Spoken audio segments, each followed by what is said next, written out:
What's up, my miners of intelligence and consciousness? I'm Rick Brooks, and this is Rick's Mind. Today with me, I have one of my favorite historians, Daniele Bolelli, the host of the History on Fire podcast. I'm so glad to have you. Thank you, and welcome to the show, my brother. Thanks, man. Much appreciated. I just want to start out, and I'm going to try not to fanboy out too much, but I owe you a debt. You and Dan Carlin, I have listened to countless hours of your podcast, and this is a real treat for me. And it started out with the Crazy Horse podcast that you did, which I just thought was a masterpiece. And I'm kind of curious to get a little bit of your story. I understand you grew up in Italy, and how did you get into studying history? That's what I've always wondered this. When I was a kid, I remember there were these books. They were illustrated, but they were pretty accurate, actually, historical books. They were designed for kids, right? And, this was pre-internet, when TV, you had 3 channel on, and most of the time programs that a kid would never want to check out. So half of the time you're bored, you have to make do with whatever you got in front of you, which is usually not much.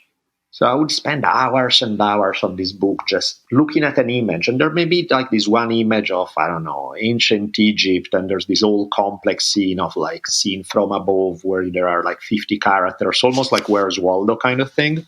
Mm-hmm.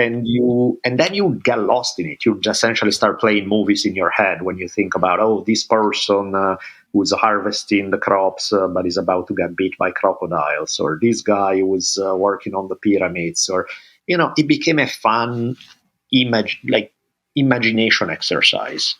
So to me, history was like watching a movie. It was like I would picture it in those terms. I would try to get into character. I would try to see through the eyes of the people who may have been there.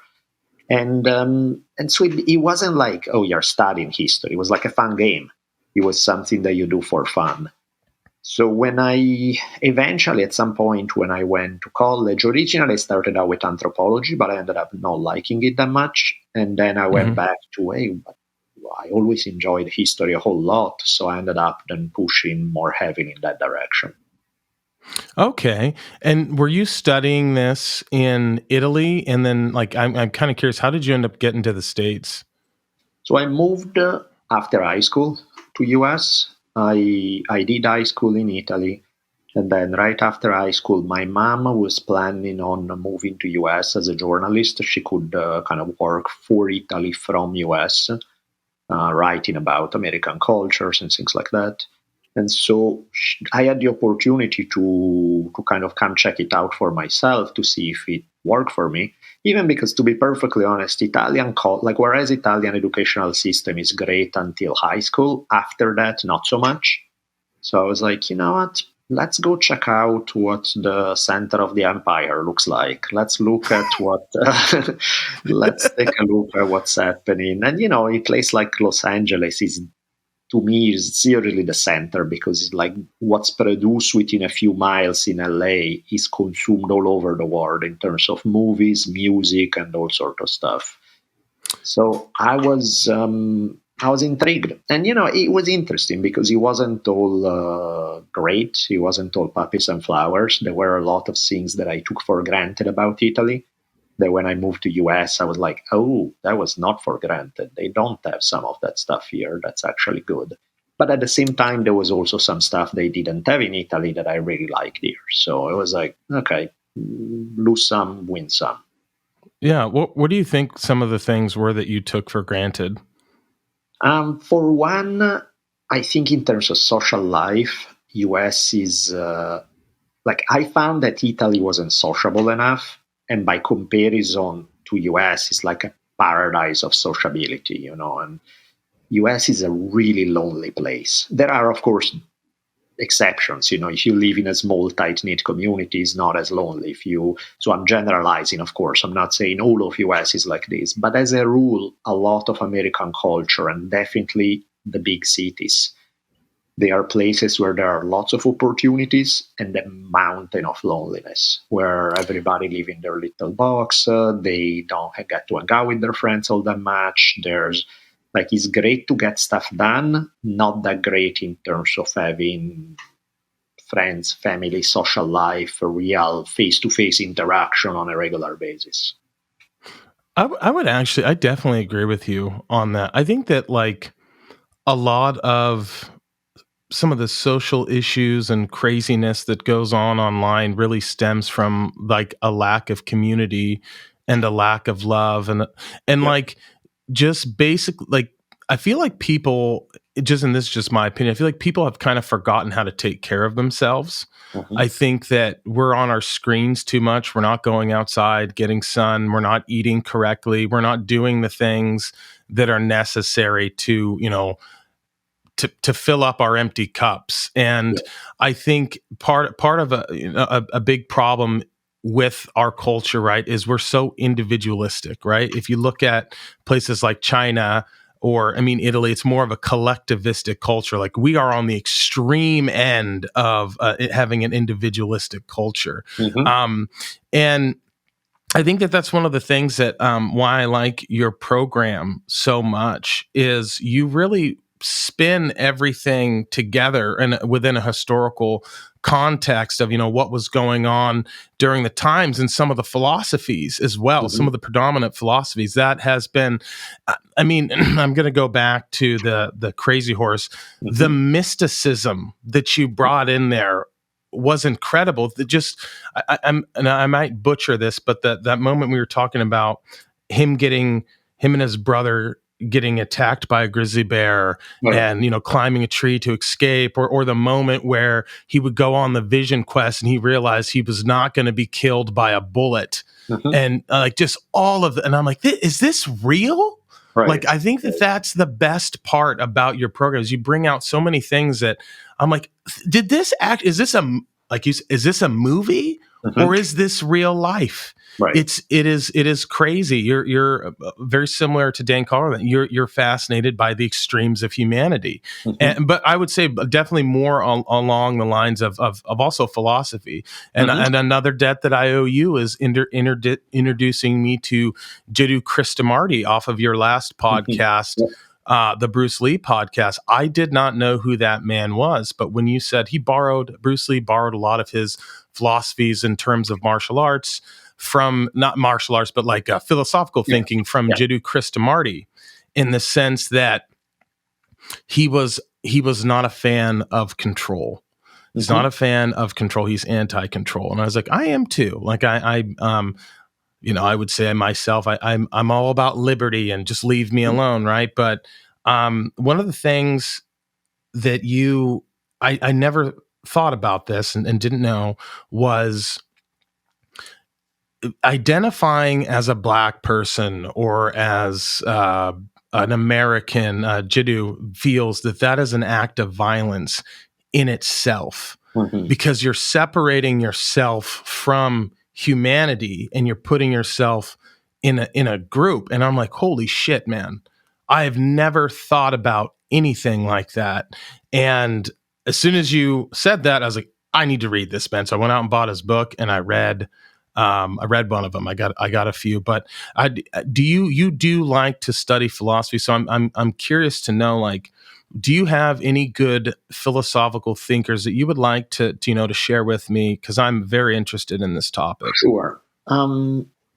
It's interesting because with philosophy, for me, it's very hit or miss. I Yeah. really get into somebody's thinking or I really don't. There's not too many half measures. Like, I find a lot of philosophy to be deadly boring because I don't find it applicable to real life.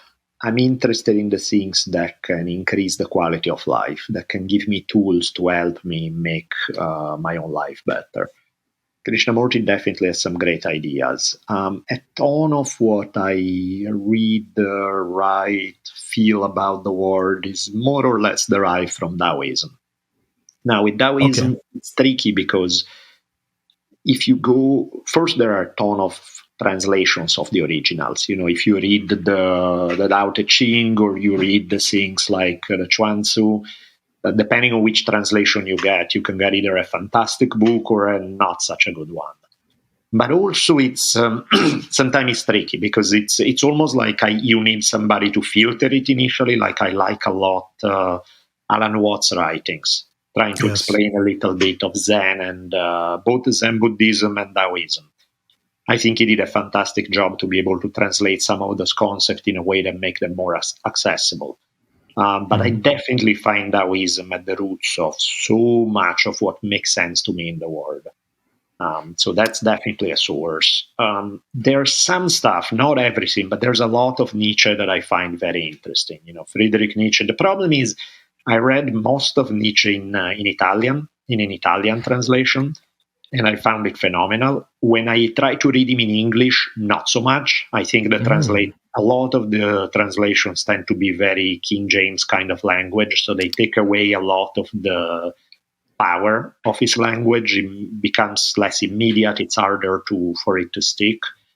So translations of Nietzsche are kind of hit and miss in English, but there are some great concepts there. Bruce Lee himself, even though he's highly derivative in his stuff, he had some brilliant ideas that he applied to life and to. Speaking of Zen Buddhism, I did a couple of episodes about this guy, E.Q. Sojun, who's one of my idols. Is this Zen monk from the 1400s, and he's awesome. I love his outlook on life. I love his overall vibe. He's just a fun, great, brilliant guy. Yeah, absolutely. That's the Japanese, the Zen Buddhist, correct? That he would have sex with beautiful women. Was he blind or no? Yes, he was blind. He would just travel around, and he had a relationship at one point with a lady who was blind. That's it. Okay, thank you. And he was just about living life to its fullest. He's like, you guys are in your monasteries, like you need to get out and experience this.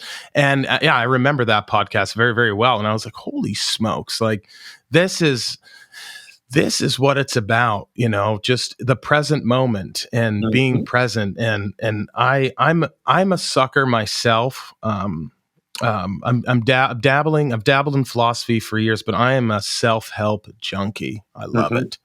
I find when I get away from it, because self-help is in itself pretty derivative. It's the same ideas presented in different ways, but sometimes if you keep listening to it over and over, it really justifies how I live my life.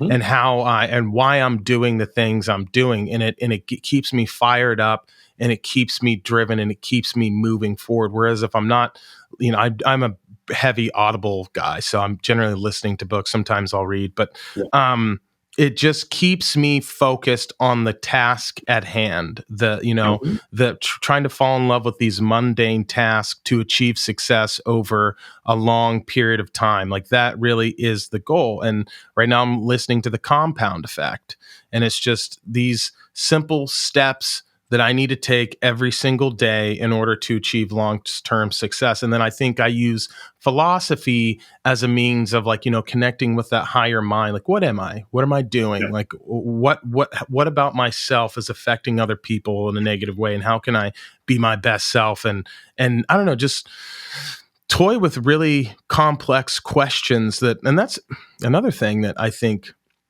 is wrong with society is I don't think that there are enough people really self-analyzing, yourself and honestly thinking kind of higher thoughts. Besides, I think a lot of us are just obsessed with consumerism and what's going on. We're being told, I guess we're being told what to think or led in a way of thinking instead of really thinking independently. And that's what I love, why I love Chris DeMarty so much, is that he was a cult leader, or not, was not a cult leader. He was predestined to be a cult leader, right? Like this cult selected him, and he dissolved it and said, I am only interested in freeing minds. That's it. And I don't think that you can free minds in any sort of organized religion or any type of religion. I think we have to think, and I'm butchering that, but like, I'm like, holy smokes, like that is a unique human being that I can learn something from. So thank you for that. There's another day. I don't know how I'm going to pay you back though. I don't have a lot of money. So there's one guy that, based on everything you're saying, I think you may dig. Do you ever read Christopher Ryan? He wrote a I couple can't. of books that were big. I think the one that would be to your liking is called Civilized to Death. Civilized to Death is a brilliant analysis of some of the ways in which civilization itself has pushed us in directions that we're really not very well designed for, that are leading to the hyperconsumerism, the loneliness, the 10,000 other factors. And he really breaks it down in a way like he looks at our like hunting and gathering life, which is essentially what we've been doing for 99% of the time we've been around as human beings, how that shaped us and how and why it worked for us, and why the departure from it, why it has certainly given us a lot of things, has also taken a lot of stuff away in terms of just our mental health, because we don't have the things that are at the root of our DNA, of what we need to have a healthy life. So I really, even though it can be kind of heavy sometimes, because, you do see a scenario where you're like, damn, how do we get out of here? It's a really interesting read in terms of figuring out what are some of because sometimes we blame some of these things purely on individual failures. And while, of course, the individual role plays, individuals obviously play a role in it, there's more to that. There's something deeper at the root of so much of the stuff that we see that's wrong around us. That's not purely due to somebody being a jackass or something. It's due to some systemic issues that we are facing. And so I really strongly recommend Civilized Death. I think it's a brilliant, brilliant book. And I just thought, Christopher Ryan, isn't that the guy that co-wrote Sex at Dawn? That's him. That's his. Okay. I have read that book. He wrote 2 books. One was Sex at Dawn, and one is Civilized to Death.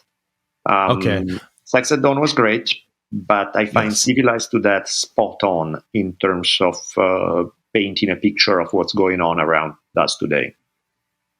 Yeah, I'm definitely going to check that out and report back to you for sure. That's I'm very interested in that. I mean, the thing that has helped me, and especially during 2020, right? Like right as COVID hit, because the coronavirus, 2020 was a great year for me. It was a terrible year for most people, but right when George Floyd went down, I just finished a book on, I think it was Nicholas Nassim Taleb, The Black Swan, and he in that book he said, when I get confused, I do not go to the internet, I go to books. And I was like, shit, man, that's a really good idea. Yeah. And so I was confused about the George Floyd thing, and so I read Nelson Mandela's A Long Walk to Freedom, and that kind of like calmed me down. And it just was this message of a man that was willing to die and sacrifice 25 years to end apartheid, right?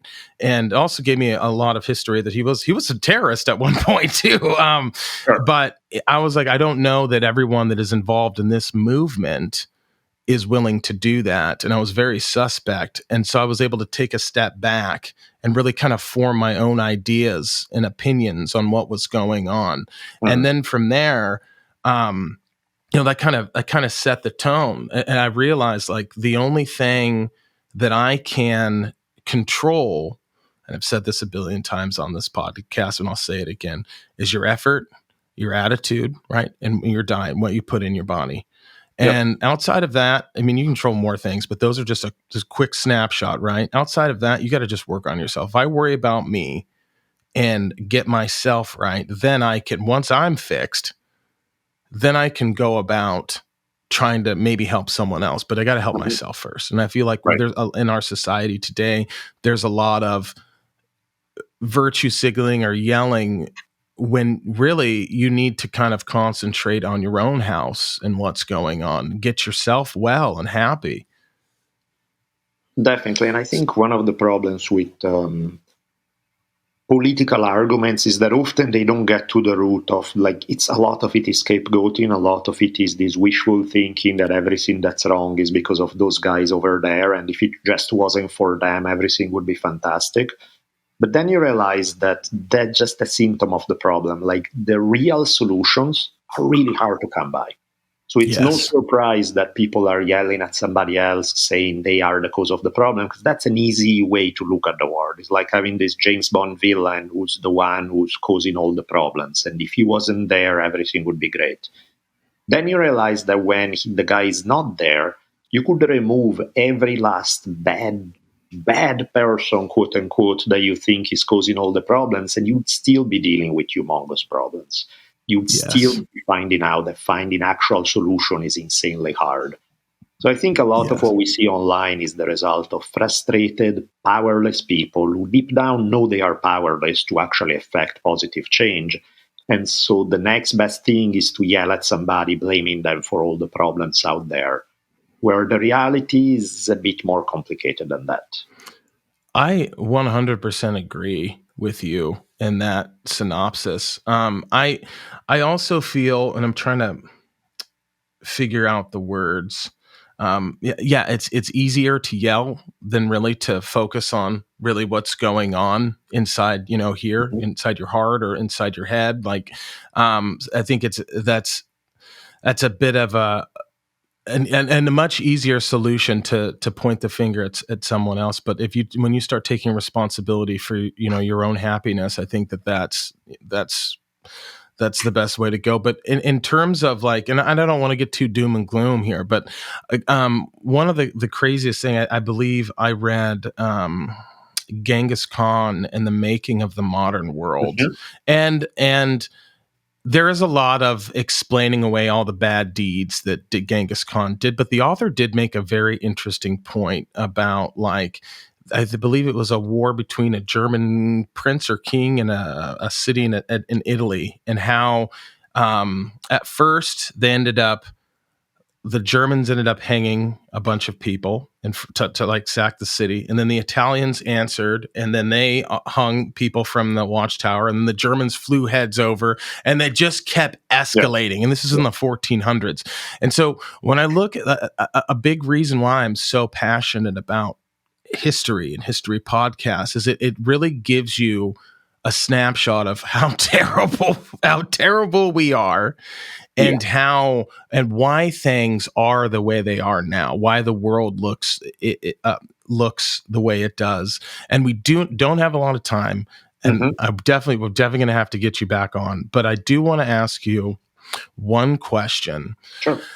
um when it comes to like what's going on with Ukraine and Russia, and I was following it pretty religiously. I wanted to get your thoughts as a historian. Like, what do you think is, if you had let's pretend you have a crystal ball, what do you think is going to happen there in the conflict between Russia and Ukraine? Um, Honestly, I So don't know. I I know I put you have on the looked spot at the there. situation, but not enough to really fully understand it deep down. I've looked at it like everybody else, kind of skimming the news type of thing. I don't feel that that gives me enough of an insight, not only to be able to predict it, but even to have a strong opinion in terms of really saying that I understand it and can tell you, oh, clearly, blah, blah, blah, blah. It's like I'm barely touching the edge of the water there, so I don't really Yeah. understand its depth or what lurks beneath. It's a smart answer, because I don't either, and I don't really. And to be, if I'm being honest, I don't really want to get into that, because it'll Mhm. probably end up getting pretty sad, right? But um, it's something I'm interesting, because like we all we all tend to think that society is a lot more stable than it is, but it's really Mhm. just held together Yeah. by it's a house of cards, man. Yeah. It's a house of cards, and we still, as humans and countries and nations and whatnot, still want to dominate and control, and to have take resources from other places. And when you see stuff like that, you realize, like, I don't know how much we've changed since the 40s, if there Mhm. or like, I don't think we've really changed that much, in my opinion. Right. Yeah, human Which nature is unfortunately has some serious blind spots, and the number of people who can see those blind spots and work on them and improve them is small enough that the patterns tend to repeat the same in not particularly pleasant ways. And I think it's funny because when you think about, I guess there are 2 points there that I would like to make. One is the fact that I find it funny how we, especially in internet culture where there are 10,000 topics thrown at you all day, everybody feel the need to have a strong opinion on everything. And it's like, look, if you know your shit, by all means have a strong opinion. But if you don't, it's okay to shut up. It's okay to just listen to what's out there. And I think way too often we tend to forget that. And somehow it's like, I know this much, I'll just go out there and throw my opinion because that's what we do on the internet. And it's like, it's okay to sometimes keep one, you know? And the other thing in that regard about, in terms of human nature, I find it interesting that we are there squabbling on this little piece or that little piece, where the reality is that some of the challenges we're facing are so global, so incredible in their importance, that there are no winners or losers in that game. You know, if you pollute water, if you make air like the air we breathe poisonous, there are no winners and losers at that point, you know? So to me, there are certain levels of question that are so much bigger than the stuff that people normally argue about, that I'm like, I think maybe first we would like to take care of those things. Once we can deal with the fact that, you know, nobody's drinking poison water or the air we breathe is giving us cancer or stuff like that, then I think then we can start arguing about some of the other stuff. But there are some things that are so existential, so just key, like serious existential threats to humanity as a whole, that I feel that a lot of the time, because those ones are hard to solve, we distract ourselves with let's fight on who gets to chop down the last tree and have the last chair, rather than dealing with the fact that maybe we shouldn't do that and we could try to have a different approach. However, that solution is so hard to come by that, oh, screw it, I'll just fight over who gets to chop down the last tree. And it's like, yeah, that's not really solving the problem, you know, which I think is also part of why the political landscape looks so awful, is because nobody really has a good solution to so many of the problems we face. There are people who are driving the train toward destruction at 300 miles an hour, and there are people who drive the train toward destruction at 100 miles an hour. Now, of course, I'd rather have the guy who drives at 100 miles an hour in charge because it gives us a little more time. But it's not that it's leading to a good place either. You're just arguing on which one is more catastrophic rather than one is good and one is bad. Yes. Yeah, I agree. And when we're talking about things in those terms, right? I always like to think back towards like the Romans, and I got so frustrated studying Roman history with the fact, and the thing that blew my mind the most, right? The main issue that always pissed me off was the issue of Italian citizenship. I never understood, like when I didn't live in those times, but the answer was so clear: give all the Italians Roman citizenship, and all these problems will go away. And they never did until there was a war, until there was another war, and I look at kind of maybe with the environment and global, it's like, I don't think we're really going to just from historical context, or I feel like this lesson's being repeated. I don't think we're going to really do anything until it's like, oh, fuck, we have to. We legitimately have to, or we're all going to die, or, you know, or this country's going underwater. I think it'll probably end up like waiting to get to that point, just because we have case studies on this for the entire human civilization, right? So that's kind of where I'm at in this train. I don't know. Yeah, Do you think kind of have the same thing? I'm afraid you're right, because it's the Roman example is a perfect one. You know, Dan Carlin has this great series of episodes about the fall of the Roman Republic. And you can see the problems, like the Italian citizenship one. There are some about distribution of wealth and stuff. Yeah. You can see them coming from like centuries away.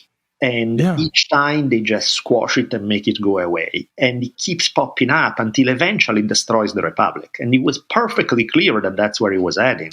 Yeah. And everybody knew. Exactly. And oddly enough, the very people who are playing opposition and squash the change that would keep the Republic alive are also going to go under, because it's not like they are going to come out on top, but they are just thinking, hey, I want to get my own for a little bit longer and then screw everybody else. And what happens in 30 years, we don't worry about it. There's a brilliant quote from a congressman at one point who was fighting against Theodore Roosevelt regarding environmental preservation. And when Roosevelt was making the argument about, hey, we need to keep some of this stuff for posterity, the congressman replied, posterity? What has posterity ever done for me? And I think that captures it right there. Yes, absolutely. Well, we'll have to get you on the show again. We're short on time, but I'll take a shorter podcast with Daniele Bolelli any day. So please tell people where they can find you. Tell them about the books. Tell them everything. So I have a few books out. I wrote 4 books overall. So some are about philosophy and martial arts. Some are about little more personal. Some are kind of have a Bruce Lee approach to religions and philosophy. I have a couple of podcasts, the Drunken Taoist podcast and History on Fire. I'm sure there are other projects that come up here and there, but those are some of the big ones. Absolutely. Hey, I really appreciate you taking the time to sit down and chat with me. It's been a pleasure. Definitely work on, we'll get together again in the near future, and we'll have a more in-depth conversation. But again, thank you so much for listening. Folks, if you think we're worthy, please subscribe to the feed. Leave us 5 stars on iTunes. That helps the show grow. And love you guys, and we'll chat next week.